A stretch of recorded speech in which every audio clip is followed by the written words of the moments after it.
bisnis yang diselesaikan melalui akuisisi saham. Konsep akuntansi ini penggabungan usaha menurut GAAP AS 805 mengatur bahwa penggabungan ini terjadi ketika suatu perusahaan itu memperoleh kendali atas perusahaan lain. Biasanya itu memiliki lebih dari 50% saham yang berhak suara. Jadi setelah hubungan induk anak ini terbentuk, pemberian saham tambahan itu bukan lagi penggabungan usaha, tapi investasi tambahan. Nah, sesuai dengan GAAP AS 810 hingga 10, pembelian saham itu tambahan dicatat dengan menambah akun investasi dan mengurangi kepentingan non pengendali. Jadi berdasarkan nilai itu tercatat kepentingan non pengendali saat akuisisi itu ditambahkan. Kemudian akuisisi itu menggabungkan dua perusahaan di bawah satu manajemen. Jadi mereka itu menciptakan entitas pelapor baru. Nah, meski tetap terpisah secara hukum, laporan keuangan induk dan anak itu dikonsolidasi. Jadi anak perusahaan dipertahankan terpisah untuk menjaga merek, sistem operasional dan membatasi tanggung jawab hukum induk. Lalu hubungan induk anak ini terjadi saat induk memiliki lebih dari 50% saham yang berhak bersuara. Sementara afiliasi juga merujuk pada investasi metode ekuitas 20 hingga 50% kepemilikan. Selanjutnya di sini ada gambar perusahaan Bernstein sebagai induk, lalu ada 90% kepemilikannya dari Standard Corporation sama 80% kepemilikannya dari South Corporation. Nah, Berkey Company dan anak perusahaan itu adalah badan terpisah dengan catatan akuntansi masing-masing, di mana Bernstein ini mencatat investasinya itu menggunakan metode ekuitas, namun laporan keuangan konsolidasinya itu lebih bermakna karena menyajikan posisi keuangan dari tiga induk dan anak seolah satu entitas ekonomis sesuai GAAP AS 810. Nah, laporan konsolidasi ini terutama itu ditujukan untuk investor dan kreditor induk, sementara anak tetap melaporkan secara terpisah kepada pemegang saham dan pengendali. Lalu ada kebijakan konsolidasi. Nah, laporan keuangan konsolidasi ini tuh menyajikan posisi keuangan dan hasil operasi induk dan anak perusahaan secara menyeluruh. Biasanya itu diperlukan jika induk itu memiliki lebih dari 50% saham. Nah, tapi sesuai GAAP, konsolidasi itu dikecualikan, kayak contohnya terkena pembatas pemerintah atau merupakan usaha patungan atau melibatkan entitas nirlaba atau aset non-bisnis yang tertentu. Selanjutnya ada pengungkapan kebijakan konsolidasi GAAP. Nah, ini tuh mensyaratkan adanya penjelasan mengenai transaksi, kebijakan perhitungan yang gunanya itu untuk pelaporan keuangan yang secara tradisional. Pengungkapan ini tuh merupakan salah satu pengungkapan kebijakan yang paling sering dilakukan. Gunanya itu untuk melaporkan pengecualian, misalnya ketidakmampuan untuk mengendalikan terhadap konsolidasi yang diperlukan dari semua anak perusahaan yang dimiliki mayoritas. Lalu GAAP itu memerlukan daftar pengungkapan yang luas. Gunanya itu untuk perusahaan publik itu wajib mengungkapkan kebijakan konsolidasi seperti prinsip konsolidasi diri dan company.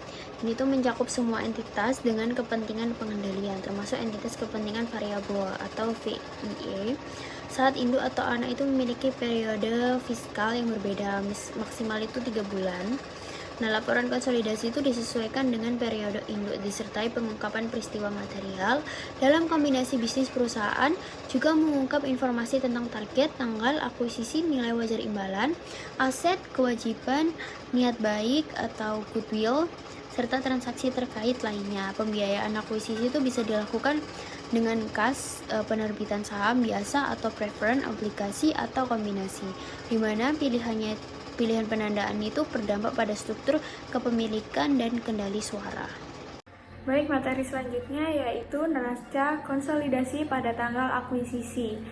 Entitas konsolidasi adalah entitas pelaporan fiktif atau konseptual. Ini berdasarkan pada asumsi bahwa entitas hukum dan akuntansi yang terpisah antara induk dan anak perusahaan dapat digabungkan menjadi satu set laporan keuangan yang bermakna untuk tujuan pelaporan eksternal. Lalu perlu dicatat bahwa entitas konsolidasi tidak memiliki transaksi dan tidak memelihara buku besar konsolidasi. Lalu materi selanjutnya yaitu poin 3.4, induk mengakuisisi 100% anak perusahaan dengan nilai buku. Langsung saja pada contoh soal yaitu Pop Corporation mengakuisisi 100% Sound Corporation dengan nilai buku pada 1 Januari 2016, yaitu neraca konsolidasi telah menggabungkan akun-akun non-resiprokal dari kedua perusahaan, mengeliminasi akun-akun yang bersifat saling mengikat seperti investasi di SON dan ekuitas pemegang saham SON. Hal ini memastikan bahwa neraca konsolidasi hanya mencerminkan aset bersih dari kedua perusahaan.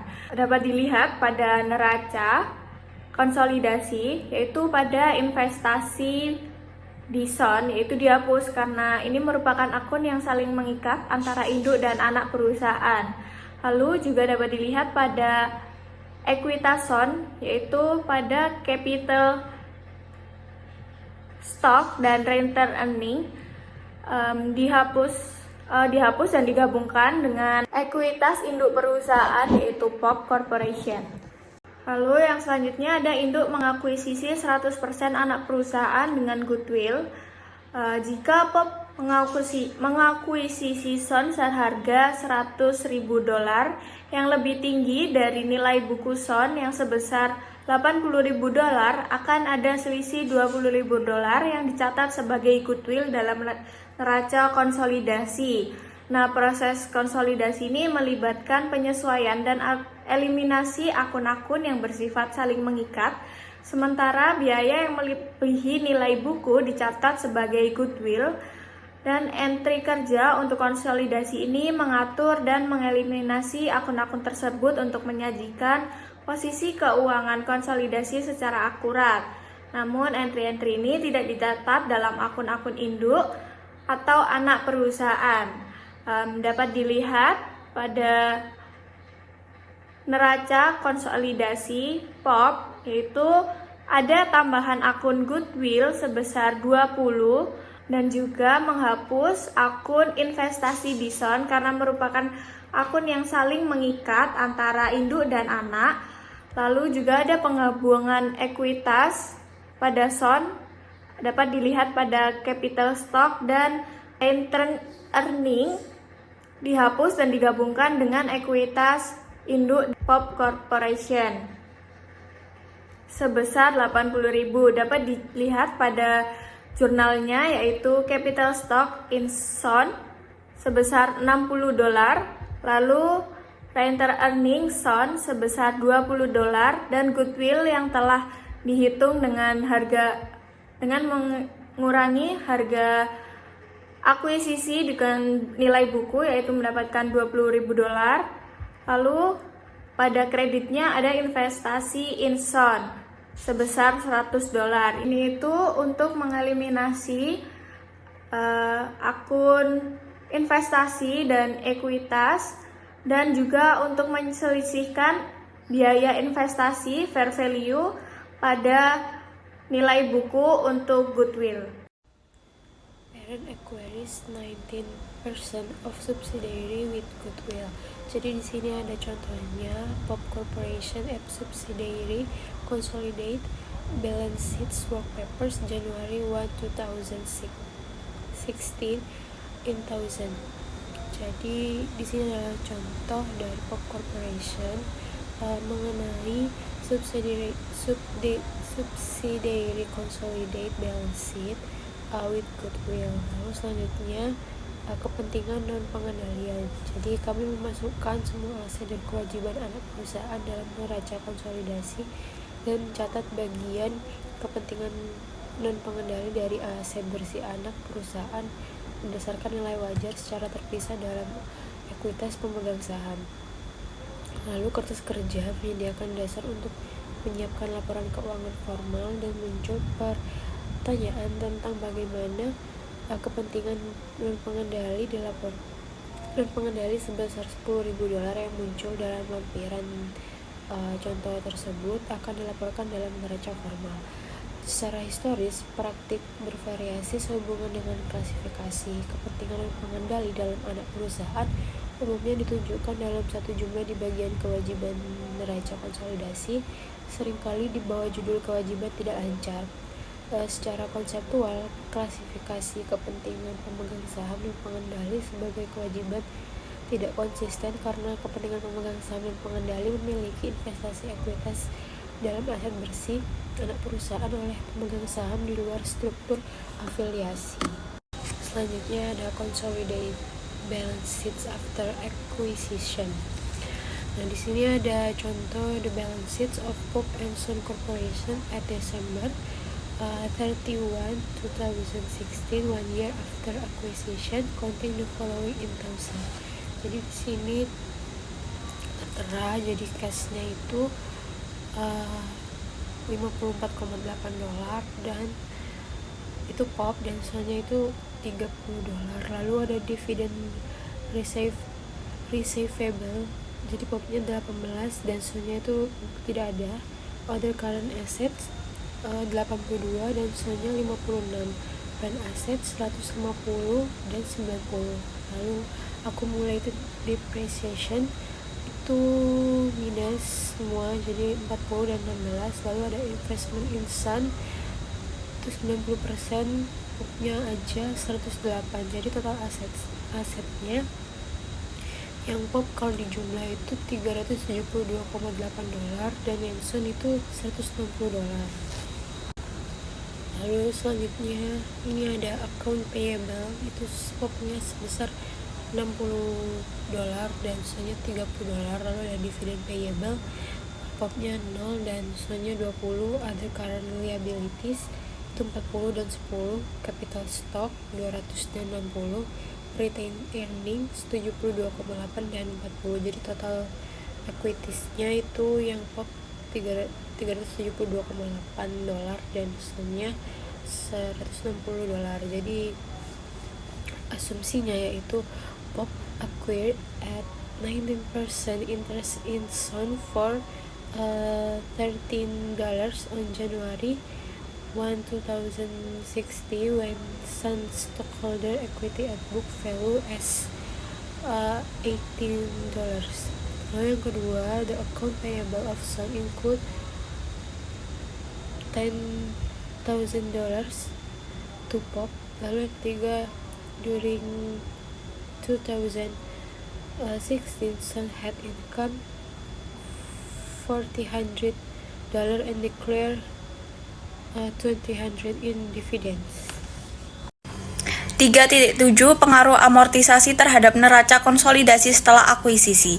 Amortisasi dalam laporan neraca konsolidasi terjadi ketika perusahaan induk membayar lebih dari nilai buku aset anak perusahaan yang diakuisisi, menghasilkan selisih yang disebut excess fair value over book value. Nah, jadi selisih ini tuh dialokasikan ke aset seperti persediaan, bangunan, dan peralatan yang kemudian diamortisasi sesuai dengan umur manfaatnya. Amortisasi ini tuh menyebabkan penurunan nilai aset dalam neraca dan meningkatkan beban dalam laporan laba rugi konsolidasi.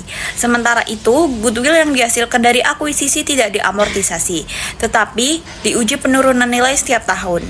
Proses ini memastikan bahwa laporan keuangan konsolidasi mencerminkan nilai ekonomi yang lebih akurat dari aset yang diperoleh. Untuk inventories, amortized excess pada 31 Desember 2016 sebesar $100, amortisasi $100, lalu unamortized excess pada 31 Desember 2017 0. Untuk line, unamortized excess 2016-nya itu 200, amortisasinya itu 0, lalu unamortized excess Desember di 2017 itu 200. Building, unamortized excess Desember 31 2016 1000, amortisasi 25. Jadi unamortized excess Desember 2017 sebesar $975. Equipment minus 300, amortisasinya minus 60. Jadi unamortized excess Desember di 2017 itu 240, excess book value over fair value. Lalu notes payable unamortized excess Desember 2016 100, amortisasinya 100, unamortisasi excess Desember 2017 0. Jadi goodwillnya itu 4.333, amortisasinya 0. Jadi unamortized excess Desember 31 2017 itu 4.333. Jadi total unamortized excess 31 Desember 2016 itu 5.433, amortisasinya $165, dan amortized excess Desember pada 2017 itu $5.268. Jadi, tabel amortisasi selama 2017 adalah $165.000 mengurangi saldo unamortized excess menjadi $5.268.000. Persediaan penjualan dalam setahun sehingga ekses $100.000 dihapuskan. Bangunan mengalami amortisasi $25.000 mengurangi nilai dalam neraca. Peralatan memiliki amortisasi negatif $60.000 karena overvaluasi. Notes payable yang over value $100.000 telah dibayarkan dihapuskan.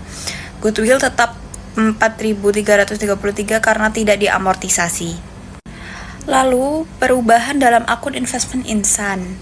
Transaksi yang memengaruhi saldo akun investasi PAM di Sun itu harga beli awal 31 Desember 2016 sebesar 10.200, tambahan 90% dari laba bersih Sun pada tahun 2017 sebesar 720, dikurangi 90% dari dividen yang dibayarkan Sun 270, dikurangi 90% dari amortisasi excess yaitu $165 dikali 90% sebesar 148,5.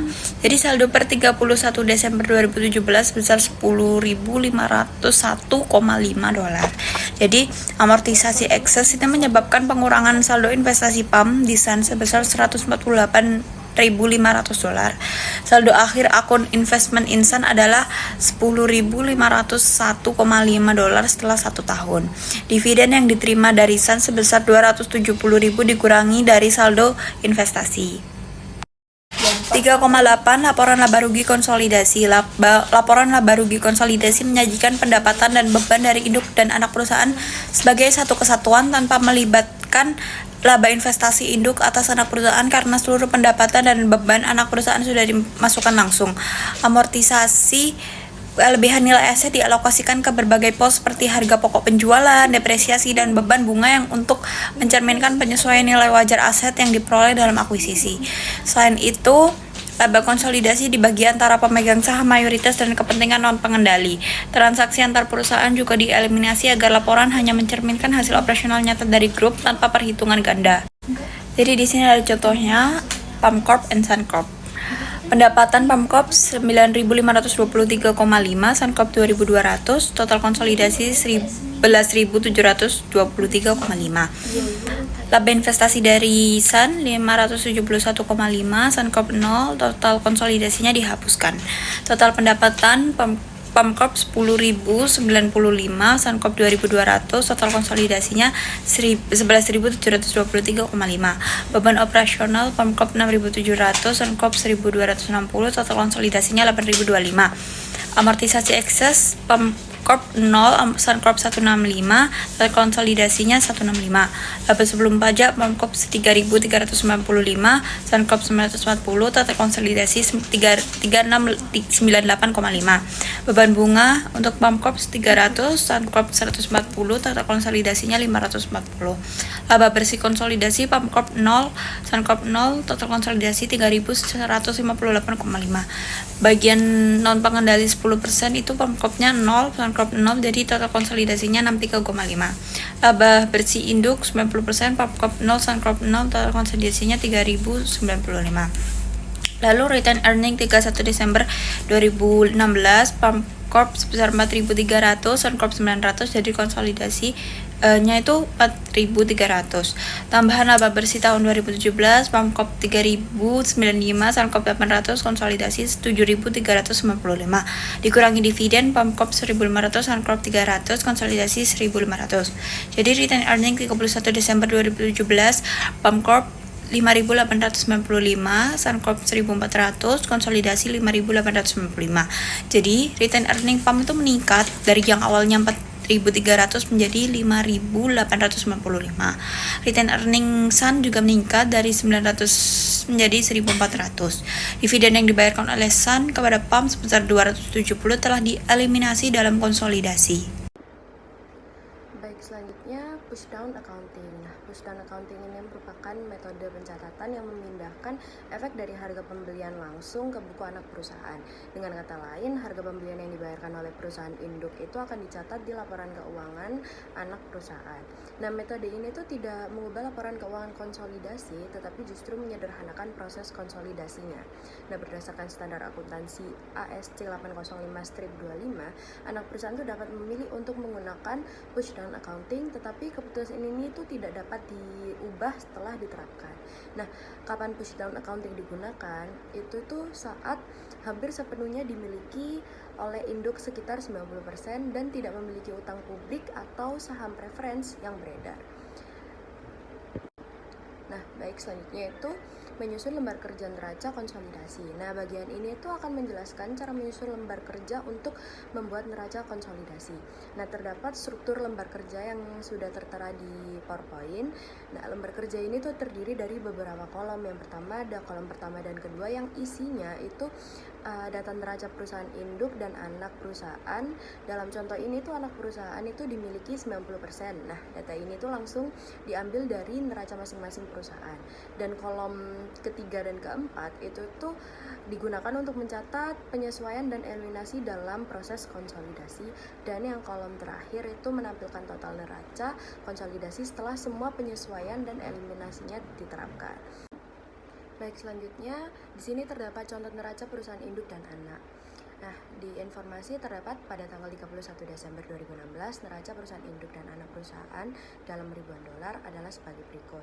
Yang dimana juga terdapat proses konsolidasi. Yang pertama, perusahaan induk itu membeli 90% saham anak perusahaan seharga $4.500 pada 1 Januari 2016 saat ekuitas anak bernilai $4 juta. Nah, karena nilai wajar 90% kepemilikan induk adalah $4.500.000 dan nilai total anak perusahaan adalah sebesar $5 juta, maka selisih antara nilai buku dan nilai wajar adalah $1 juta yang dicatat sebagai goodwill. Nah, selama tahun 2016, anak perusahaan itu memperoleh laba sebesar $200 dan mengumumkan dividen sebesar $100 yang belum dibayarkan pada tanggal 31 Desember 2016. Nah, selanjutnya kita bisa, setelah mengetahui semuanya, kita bisa menggunakan jurnal atau membuat jurnal eliminasi dalam lembar kerja. Yang mana yang pertama itu mencatat goodwill dan kepemilikan non pengendalian serta mengeliminasi akun modal anak perusahaan. Yang di sini tuh didapatkan jurnal capital stock sebesar 3.000 terdapat dari neraca, lalu retained earnings sebesar 1.100 didapat dari neraca, lalu goodwill sebesar $1.000 didapat dari proses konsolidasi yang ada, dan pada kreditnya investment in subsidiary sebesar 4.590 dari neraca, dan yang terakhir non controlling interest itu didapat dari selisih debit dan kredit. Nah, langkah kedua yaitu mengeliminasi saldo dividen terutang antar perusahaan. Didapat jurnal yang pertama dividen payable di debit sebesar 90 dan receivable net di kredit sebesar 90.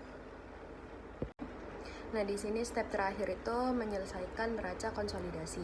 Setelah semua penyesuaian dan eliminasi dimasukkan, spreadsheet itu akan secara otomatis menghitung total konsolidasi. Dengan menggunakan lembar kerja ini, kita bisa memastikan bahwa semua saldo telah disesuaikan dengan benar dan neraca konsolidasi mencerminkan posisi keuangan gabungan dari induk dan anak perusahaan.